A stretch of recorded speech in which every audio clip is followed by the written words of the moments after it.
ناظرین، پروگرام حتمی سچائی کے اس ایسٹر اسپیشل ایپیسوڈ میں میں آپ کی ہوسٹ انمول منیشا آپ کو خوش آمدید کہتی ہوں۔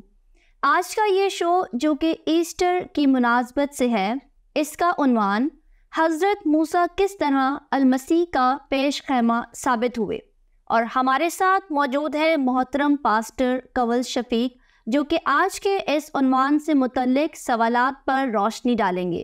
جی پاسٹر صاحب، میں آپ کو اس شو میں ویلکم کرتی ہوں۔ Thank you. سب سے پہلا سوال جو میں آپ سے پوچھنا چاہوں گی وہ یہ ہے کہ عام طور پر مسیحی مبلغین توریت شریف کی آخری کتاب استثنا کے 18ویں باب کی 18ویں آیت کو جناب یسوع المسیح کی ذات سے جوڑتے ہیں۔ حضرت موسیٰ ایک لاوی گھرانے سے تعلق رکھتے تھے اور جناب یسوع المسیح یہودا کے گھرانے سے، اور حضرت موسیٰ صرف یہودی قوم کے لیے برپا ہوئے، جبکہ جناب یسوع المسیح کے لیے آپ لوگوں کا دعویٰ ہے کہ وہ دنیا کے آخر تک گناہوں سے نجات کا واحد رستہ ہے۔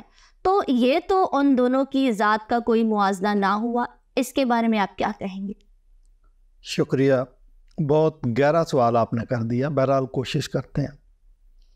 دیکھیں، حضرت موسیٰ کے بارے میں جو استثنا 18ویں باب میں ذکر ہے، خدا نے اس کو مخاطب کر کے کہا کہ میں تیرے بھائیوں میں سے تیری مانند ایک نبی برپا کروں گا۔ جی، دیکھیں، انسان کی یہ دیرینہ خواہش تھی کہ باغ عدن میں جو انسان اور خدا کے درمیان دوری ہوئی، کسی طریقے سے یہ پردہ بیچ میں سے ہٹ جائے جی، اور انسان براہ راست خدا کا مشاہدہ کر سکے یا روبرو اس کو دیکھ سکے۔ اقبال کا شعر آپ نے سنا ہوگا کہ کبھی اے حقیقت منتظر نظر آ لباس مجاز میں، کہ ہزاروں سجدے تڑپ رہے ہیں میری جبین نیاز میں۔ پھر اقبال ہی دوسری جگہ کہتا ہے کہ یہ جنت مبارک رہے زاہدوں کو کہ میں آپ کا سامنا چاہتا ہوں، کہ مجھے جنت کی اتنی طلب نہیں ہے، یہ آپ مولویوں کو، زاہد لوگوں کو، پاک باز لوگوں کو دیں۔ میں جو صرف چاہتا ہوں کہ خدا مجھے نظر آ جائے، دیدار ہو جائے۔ اسی طرح قرآن میں سورہ بنی اسرائیل کی غالباً 90-91 آیت میں مشرکین مکہ یا اہل یہود یا جو بھی مخاطبین تھے حضور کے، انہوں نے مطالبہ کیا یا اس خواہش کا اظہار کیا کہ ہم اللہ تعالیٰ کو دیکھنا چاہتے ہیں۔ یہ کوئی نئی بات نہیں ہے، مختلف زمانوں میں یہ سوال کیا جاتا رہا۔ خود حضرت موسیٰ کو بھی بنی اسرائیل پوری قوم نے یہ مطالبہ کر دیا کہ ہم خدا کو دیکھنا چاہتے ہیں۔ پھر آپ کو یاد ہوگا کہ مسیح یسوع کے شاگردوں نے بھی کہا کہ ہمیں آپ بڑی جگہ باپ کا ذکر کرتے ہو تو ہم اس باپ کو یا اس خدا کو دیکھنا چاہتے ہیں۔ ٹھیک ہے، تو پہلی بات تو ہم بات شروع کریں گے کہ سب سے پہلے یہ مطالبہ کس نے کیا تھا؟ بنی اسرائیل نے کیا تھا۔ تو خدا نے کہا اچھا ٹھیک ہے کرتے ہیں۔ تو جو دن مقرر تھا، اس دن پہاڑ کانپ رہا تھا، دھواں نکل رہا تھا اور خطرناک قسم کی آوازیں آ رہی تھی، اور وہ اتنا خوفناک منظر بن گیا کہ بنی اسرائیل ڈر گئے۔ ان کو یہ اندیشہ ہوا کہ کہیں ان کی جان نہ نکل جائے۔ انہوں نے موسیٰ سے کہا کہ پلیز اس کو روک دیں، اور آئندہ کو ہم آپ سے منت کرتے ہیں کہ جب کبھی بھی بات کرنی ہے تو آپ کر لیا کریں، براہ راست ہم خدا کی بات نہ سن سکتے ہیں نہ بات کر سکتے ہیں۔ اس کے جواب میں جو استثناء میں حوالہ 18ویں باب میں کہ میں تیرے بھائیوں میں سے تیری مانند ایک نبی برپا کروں گا، لوگ اس کے کانٹیکس کو نہیں سمجھتے۔ تیری مانند سے کیا مراد ہے؟ تیری مانند سے مراد ہے کہ خدا دبے الفاظ میں موسیٰ کو یہ کہہ رہا تھا کہ آؤں گا میں ہی، کیونکہ یسایہ 45 باب میں لکھا کہ میں خود آؤں گا، اور جب میں آؤں گا روئے زمین پر تو اس وقت اندھوں کی آنکھیں وا کی جائیں گی اور لنگڑے جو ہے وہ ہرن کی مانند چوکڑیاں بھریں گی، مردے زندہ کیے جائیں گے، وغیرہ وغیرہ اس قسم کی باتیں۔ اور جو ایک کیا کہتے ہیں، جو بندہ بول بھی نہیں سکتا، گونگا ہے، وہ نغمے گائے گا۔ اس قسم کی بڑی خوبصورت اس کی تشریح کر دی گئی ہے کہ خدا جب آئے گا، خود آئے گا تو ہوگا کیا۔ اور پھر آپ نے دیکھا کہ وہ خدا انسان بن کے زمین پہ آ بھی گیا۔ تو استثناء میں جو والا ہے کہ آئے گا، نبی آئے گا، یہ خدا دیکھیں اس کو یسایہ نبی کے اس حوالے سے جوڑیں اور استثناء کو جوڑیں، اور پھر خدا کہتا ہے کہ یہ تیری اس درخواست کے مطابق ہوگا جو کوہ حور پہ کی تھی۔ کوہ حور میں درخواست یہ کی تھی کہ خدا کو براہ راست نہیں، انسانی شکل میں ہم دیکھنا چاہتے ہیں، یا پھر تو یہ ممکن ہے، اور خدا کو پتا تھا کہ یہی ممکن ہے۔ اور پھر ہے کہ ایک شاعر کہتا ہے کہ ہر چند کے ہو مشاہدہ و حق کی گفتگو، بنتی نہیں ہے بادہ و ساگر کہے بغیر۔ خدا یہ جانتا تھا کہ نبیوں کی معرفت میں نے طرح بطرح حصہ بہ حصہ اگلے زمانے میں کلام کیا، لیکن جب تک میں خود بنفس نفیس نہ آ جاؤں بات نہیں بنے گی۔ اور عبرانیوں میں یہ لکھا کہ وہ بنفس نفیس آ گیا، تو یہی ہوا۔ تو اس کنٹیکسٹ کو لوگ سمجھتے نہیں ہیں کہ کوئی حورب کے کانٹیکسٹ کے مطابق یہ تھا کہ وہاں پہ تو خدا آیا تھا، اب خدا ہی انسان بن کے آ گیا تھا، یہ ہے اس کا کانٹیکسٹ۔ اور جو بنی اسرائیل شاگردوں نے کہا کہ ہم باپ کو دیکھنا چاہتے ہیں، تو مسیح نے بڑا خوبصورت جواب دیا تھا کہ میں اتنی دیر سے تمہارے ساتھ ہوں، تم نے نہیں دیکھا۔ تو ان ساری چیزوں کو آپ جب ملائیں گے، ان کا امیجیٹ کانٹیکسٹ بھی ہے، براڈر کانٹیکسٹ بھی ہے، تو اس براڈر کانٹیکسٹ کو امیجیٹ کانٹیکسٹ کی طرف جب آپ پھیریں گے تو آپ کو بات سمجھ آئے گی کہ خدا زمین پر انسان بن کے آ گیا تھا۔ پہلے خدا اپنی خدائی شکل میں نظر آیا تو انسانوں کے بس کی بات نہیں تھی کہ اس کو دیکھ سکے۔ تو یہ تجربہ چونکہ بڑا تلخ تھا، اس لیے بعد میں خدا انسانی شکل میں آ گیا تھا۔ تو یہ جو آپ نے سوال کیا تھا کہ ان کا موازنہ نہیں بنتا، بالکل موازنہ بنتا ہے، لیکن آپ نے تو کنٹیکسٹ کو ہی ایک سائڈ پہ رکھ دیا، تو اس لیے آپ کو موازنہ کرنے کی ضرورت پڑی۔ اگر آپ اس کنٹیکسٹ کو سمجھے تو پھر آپ کو موازنہ کرنے کی ضرورت نہیں، آپ کو سمجھ آ جائے گی کہ ہاں واقعی یہ معاملہ ہوا۔ باقی لوگوں کے بڑے بڑے سوالات ہیں، ہمارے مسلمان دوست بھی کہتے ہیں کہ وہ جو موسیٰ کی مانند نبی آنا تھا، وہ اپنے حضرت محمد رسول اسلام کی طرف اس کا اشارہ کرتے ہیں، لیکن یہ بڑی کلیئر بات ہے کہ یہ مسیح کے متعلق تھا، کیونکہ مسلمان تو اس بات کو ماننے کے لیے تیار نہیں کہ خدا انسان بن کے آ گیا تھا، تو وہ بالکل کلیئر ہے کہ وہ مسیح کی طرف اشارہ تھا۔ اس سوال میں ایک لمیٹیشن بھی تو ہمیں نظر آ رہی کہ موسیٰ کے بارے میں بتایا جا رہا ہے کہ وہ تو صرف اپنی قوم یہودی کو بچانے کے لیے آئے تھے، یہودی قوم کو، اور یسوع مسیح ہمارے دعوے کے مطابق جو ہے ساری دنیا کے گناہوں کا جو ہے وہ نجات دہندہ ہے، تو اس کو ہم کیسے جوڑ سکتے ہیں؟ دیکھیں، خدا کا کلام جو ہے یہ تقریباً کوئی 1550 یا 1500 سال میں یہ نازل ہوا، یہ پروگریسو ہے۔ ہم جو فلم کی سٹوری ہے، ڈرامے کی سٹوری ہے، اس کو ہم فوراً سمجھ آتے ہیں کہ یہ پروگریسو ہوتی ہے، تو یہ بھی پروگریسو سٹوری ہے۔ ایک ہی دن میں خدا یہ سب کچھ نہیں بتا سکتا تھا۔ آپ دیکھیں کہ پہلے آدم کو صرف 2 حکم دیے کہ اس درخت کا پھل کھانا، اس کا نہیں کھانا، پھر آگے چلتے ہیں تو وہ 10 احکام کی شکل، احکام عشرہ کی شکل اختیار کر گیا، پھر 613 قوانین بن گئے، پھر آپ جانتے ہیں کہ پھر اسی طرح چیزیں آگے کلائمیکس کی طرف بڑھتی ہیں۔ تو ان چیزوں کو سمجھنا چاہیے۔ شروع میں ہو سکتا ہے آپ کو لگتا ہے کہ موسیٰ ایک قوم کے لیے ہی ہے اور خدا نے بنایا بھی اسی کو اسپیشل نیشن تھا، لیکن اسی اسپیشل نیشن کو یرمیہ کی کتاب میں یہ کلیئر کر دیا گیا تھا کہ اس وقت میں ایک نیا عہد باندھوں گا، اور یہ یونیورسل عہد، تو وہ مسیح نے اپنے خون سے باندھا۔ تو اس میں آپ نے دیکھا کہ پاکستان بھی غیر قوم کے حوالے کر دیا گیا، اور مسیح نے ارشاد اعظم کی صورت میں کہا کہ سب قوموں کو شاگرد بناؤ۔ تو اس طریقے سے یہ چونکہ سارا پروگریسو ہے، تو اس کو ایک صفحے پہ پڑھ کے کسی اولڈ ٹیسٹامنٹ کے تشریح کر دینا وہ ٹھیک نہیں۔ بالکل بالکل، یہ آپ نے بہت خوبصورت مثال دی ہے کہ پرانے عہد نامے میں اگر دیگر کتابوں کو آہستہ آہستہ آگے گریجولی پڑھا جائے تو نجات کی جو یونیورسیلٹی ہے وہ ہمیں ہر جگہ نظر آتی ہے۔ اور بالکل صحیح بات ہے کہ ہم خود ہی کنفیوژن کی طرف جاتے ہیں، کانٹیکسٹ سے نکل کر بات سمجھنے کی کوشش کریں گے تو ہم خود بھی کنفیوز ہوں گے، پھر ایسے سوالات جو ہے وہ اٹھتے ہیں۔ دوسرا سوال پاشا صاحب میں آپ سے پوچھنا چاہوں گی کہ حضرت موسیٰ نے احکام الہی کی سخت پابندی سکھائی اور جناب یسوع المسیح الہی محبت کی تعلیم دیتے نظر آتے ہیں، یعنی فضل پر فضل، تو یہ موازنہ کیسے ممکن ہو سکتا ہے؟ ایک طرف شریعت کی تکمیل کی بات کی جا رہی ہے، ایک طرف فضل کی بات کی جا رہی ہے۔ شکریہ. سوال آپ کا اگین کمپلیکیٹڈ ہے، بہرحال کوئی بات نہیں، ہم بات کرتے ہیں. دیکھیں، آپ اس کو اس طرح لیتے ہیں کہ شریعت اور محبت ایک دوسرے کے متضاد ہیں. ایسا نہیں ہے، اس کو سمجھنے کی کوشش کریں. دراصل اولڈ ٹیسٹامنٹ کی جو شریعت ہے یہی خدا کی محبت کا ثبوت ہے. میں ایک مثال دیتا ہوں آپ کو کہ آپ ایک واشنگ مشین خریدتے ہیں یا آپ کوئی کمپلیکیٹڈ مشین خریدتے ہیں تو اس کے ساتھ ایک کتاب ہوتی ہے، اس کو کہتے ہیں مینول. اس کتاب کے اندر اس کو چلانے کی، استعمال کرنے کی ترکیب، احتیاطی تدابیر، حتیٰ کہ بجلی کتنی لگانی ہے، کیسے چارج کرنا، سب کچھ لکھا ہوتا ہے.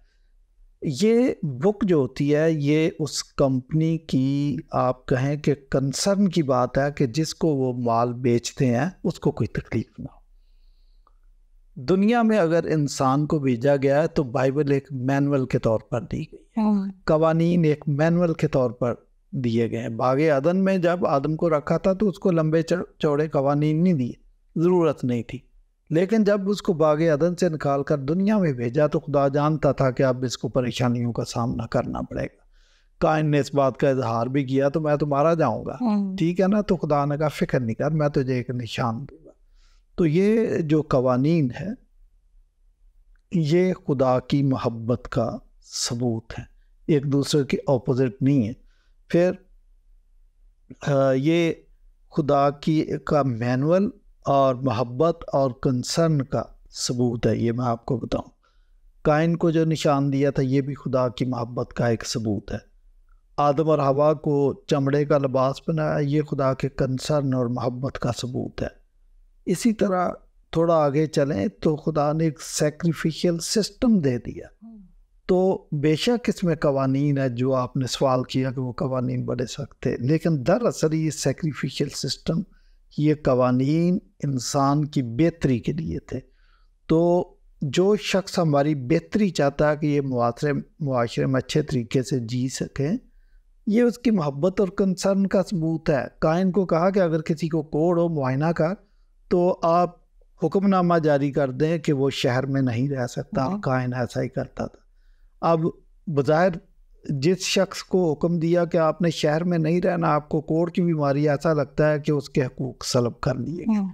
لیکن اس کو گہری نظر دیکھیں تو آپ کو پتہ چلے گا کہ یہ معاشرے کی بہتری کے لیے یہ قانون تھا، ادروائز کوڑ پھیل جائے گا، اس لیے اس کو آئسولیٹ کیا. یہ جو ابھی کوارنٹین کرنے کی اصطلاح آپ نے سنی ہے، یہ تو خدا نے اس وقت بھی جاری کر دی تھی.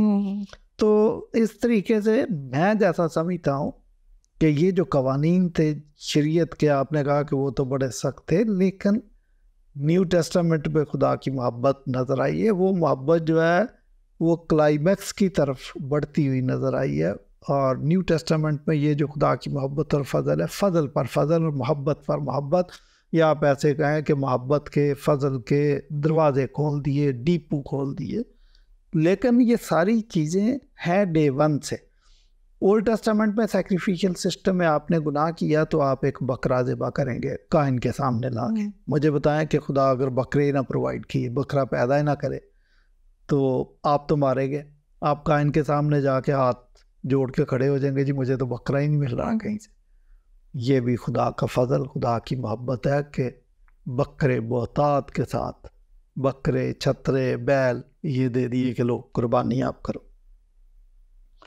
مسیح کی جو قربانی ہے یہ ان قوانین، اس شریعت اور سیکریفیشل سسٹم کا اگین کلائمیکس ہے، ٹھیک ہے، اور خدا کی محبت کا ثبوت ہے.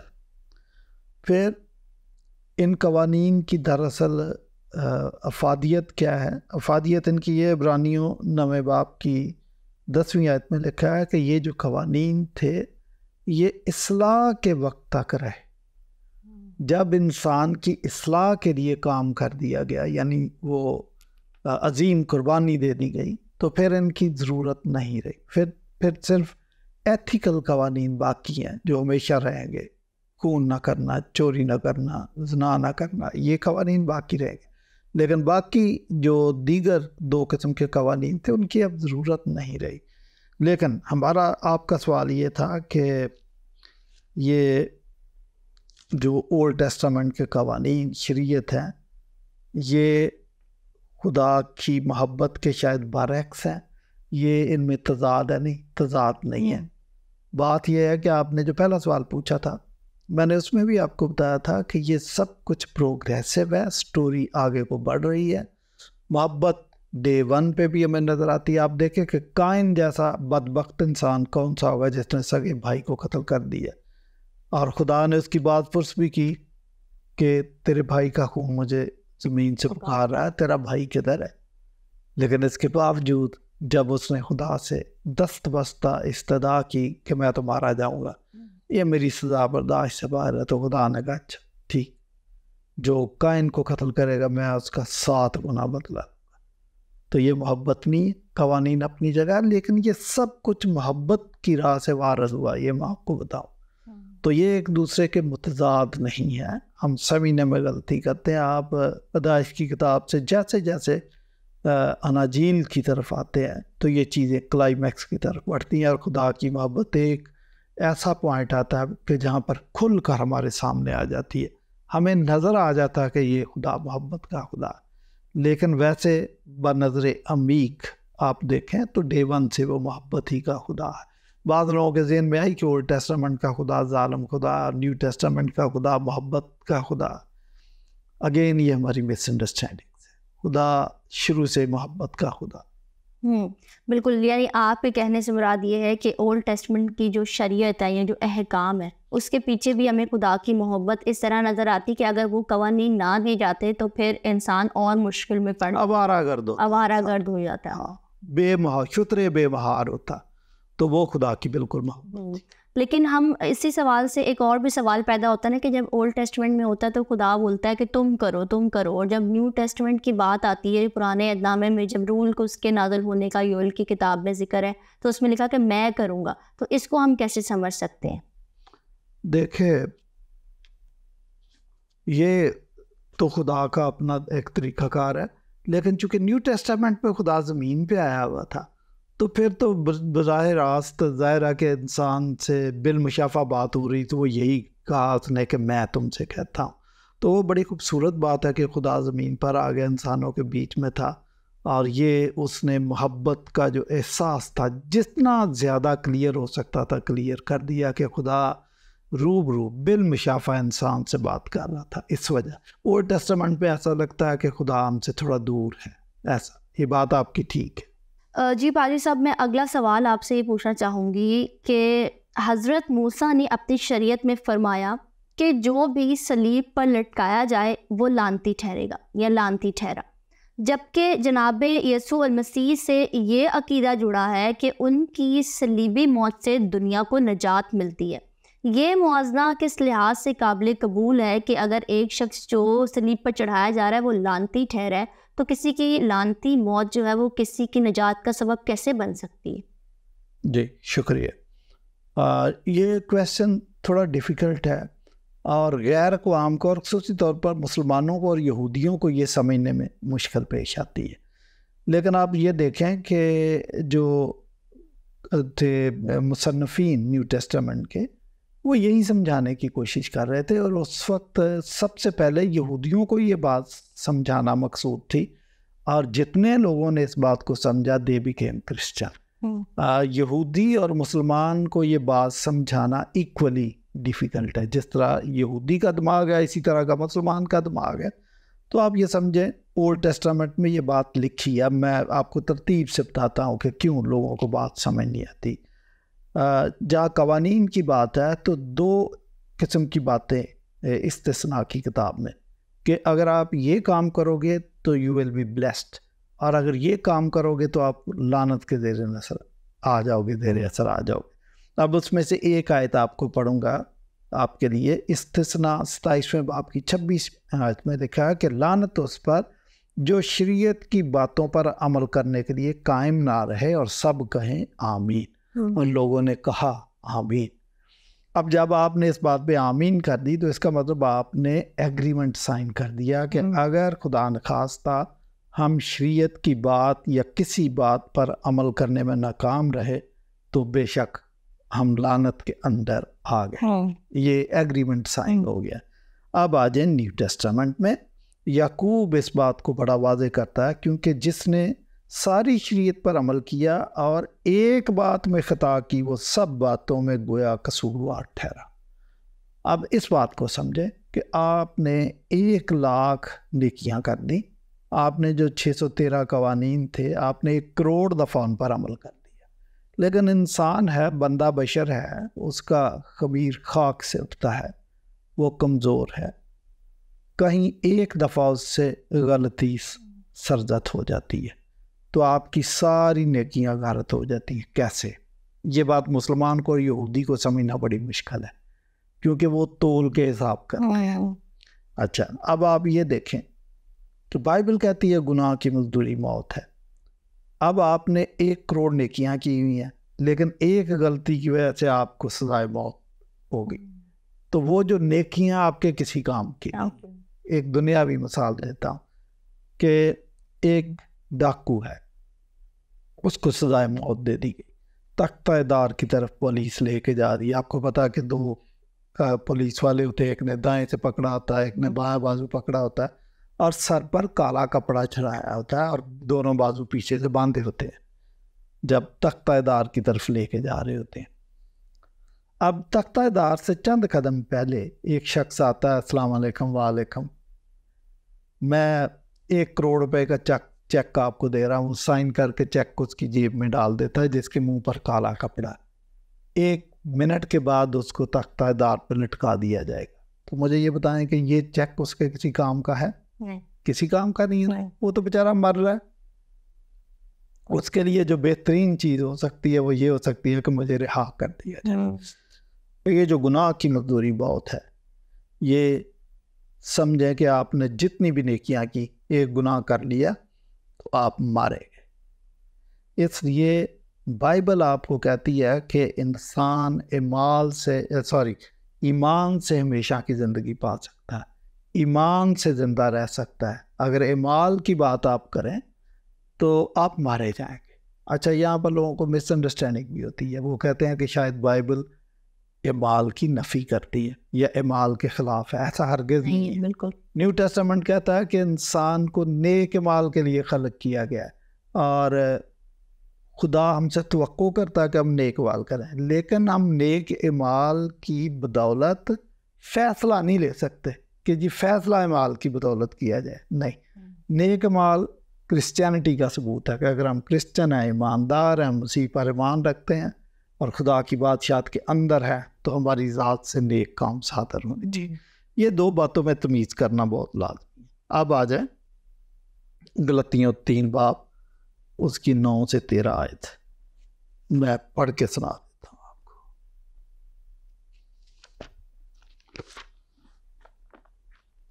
میں نے یعقوب کو آپ کو پڑھ کے بتایا کہ اگر آپ نے ساری شریعت پر عمل کیا لیکن ایک کام میں غلطی کر دی تو پھر وہ آپ نے گویا ساری شریعت کی خلاف ورزی کر دی. اچھا, پھر دیکھیں کیونکہ جتنے شریعت کے اعمال پر تکیہ کرتے ہیں وہ سب لعنت کے محتاط آتے ہیں. وجہ اس کے کہ اگر آپ نے اس پر عمل نہیں کیا تو پھر آپ لعنت کے متحد آ گئے, آپ نے اس ایگریمنٹ پہ سائن کیے. ٹھیک ہے. پھر چنانچہ لکھا کہ جو کوئی ان سب باتوں کو قائم کرنے پر قائم نہیں رہتا جو شریعت کی کتاب میں لکھی ہیں وہ لعنتی. جو شروع میں ایگریمنٹ کی استثناء کی میں نے بات کی, اور یہ بات ظاہر ہے کہ شریعت کے وسیلہ سے کوئی شخص خدا کے نزدیک راست باز نہیں ٹھہرتا کیونکہ لکھا کہ راست باز ایمان سے جیتا رہے گا, اور شریعت کو ایمان سے کچھ واسطہ نہیں. اب آپ دیکھیں 2 چیزیں ہیں پیرلل چل رہی ہیں. یا تو آپ اعمال کے ذریعے خدا کے حضور چلے جائیں, آپ فیصلہ کر لیں کہ جی میں نے ایمان سے نہیں جانا, میں اعمال سے جانا چاہتا ہوں. بائبل کہتی ہے ان دونوں کو ایک دوسرے سے واسطہ نہیں. یہ خدا نے ڈیول سسٹم دے دیا. اولڈ ٹیسٹامنٹ میں اعمال تھے, یہاں ایمان. آپ دیکھ لیں آپ کو کیا سوٹ کرتا ہے, کیونکہ یہ بات ظاہر ہے کہ شریعت کے وسیلہ سے کوئی خدا کے نزدیک راست باز نہیں ٹھہرتا کیونکہ لکھا کہ راست باز ایمان سے جیتا رہے گا, اور شریعت کو ایمان سے کچھ واسطہ نہیں بلکہ لکھا ہے کہ جس نے ان پر عمل کیا وہ ان کے سبب سے جیتا رہے گا. اگر آپ عمل کر سکتے ہیں تو آپ جیتے رہیں گے, ٹھیک ہے, لیکن ہو نہیں سکتا ہم سے. مسیح جو ہمارے لیے لعنتی بنا, اس نے ہمیں مول لے کر شریعت کی لعنت سے چھڑایا. اب اسی بات کو لوگ مس انڈرسٹینڈ کر جاتے ہیں. وہ لعنتی تھا نہیں, لعنتی بن گیا, کیونکہ وہ جو موت تھی وہ گناہ کی سزا تھی اور یہ سزا ہماری تھی. تو چونکہ جو بندہ اعمال کی خلاف ورزی کر جاتا ہے یا ان کو مکمل کرنے میں ناکام رہتا ہے, وہ لعنت کے زیر اثر آ جاتا ہے. مسیح نے وہ سزا اپنے اوپر اپنی کسی بد کرداری کی وجہ سے نہیں دی, بلکہ محبت کی وجہ سے, کفارے کے نظریے کے ذریعے, کہ میں خود اپنی آزاد مرضی سے انسانوں کو چھڑانے کے لیے, ان کو سزا سے بچانے کے لیے, ان کے گناہوں کی معافی کے لیے اس نے موت اپنے اوپر لے لی کہ یہ سزا مجھے دو. کیونکہ کفارے کا نظریہ بائبل میں موجود ہے. اولڈ ٹیسٹمنٹ میں اب یہی کرتے تھے کہ برا ذبح کرتے تھے. بائبل کہتی ہے کہ بغیر خون بہائے معافی نہیں. تو آپ کی بجائے برے کا خون بہتا تھا, یہاں ہماری بجائے مسیح کا خون بہ گیا. ہم اس بات پر ایمان رکھتے ہیں کہ ہم اپنی ذات سے اعمال کے ذریعے نہیں بچ سکتے, لیکن مسیح نے ہماری سزا اپنے اوپر لے لی. یہ ہے فلسفی. میں ایک اور بات بتا دیتا ہوں آپ کو کہ مسیح جو مرا ہے, ہم ڈفرینٹ وکیبلری استعمال کرتے ہیں.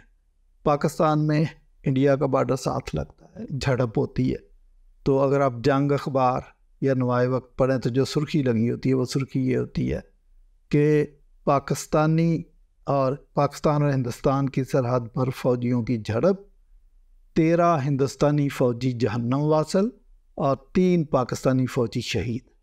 اب آپ نے دیکھا کہ ان کی نظر میں وہ ہماری نظر میں جو غیر ملکی ہے وہ جہنم واصل اور اپنا شہید ہے.